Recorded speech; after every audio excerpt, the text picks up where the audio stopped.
কথা বলতে ব্যস্ত, ছাগল রেখে। আরে ছাগলটা আমি জাদুর সাহায্যে যে এর মধ্যে নিয়ে নিই, আয়নার মধ্যে। আরে কথা বলা শেষ হলে, আরে আমার ছাগল কোথায় গেল?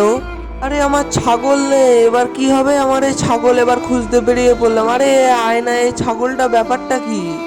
আরে সাদা কালার ছাগলটা তো আমার মনে হচ্ছে।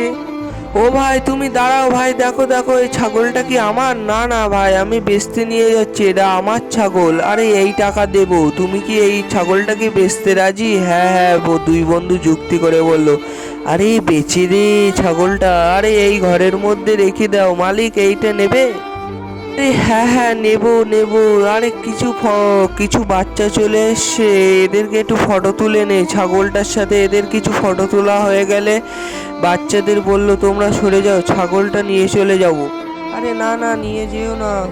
আরে ছাগলটা নিয়ে কি করবি? আহা দাঁড়া, এই দরজার মধ্যে থেকে ছাগলটা আমাকে আবার দিয়ে যাবে খুনি। দাঁড়াই, অপেক্ষা করি, কিছুক্ষণ পরে হয়তো আমাকে দিয়ে যাবে খুনি।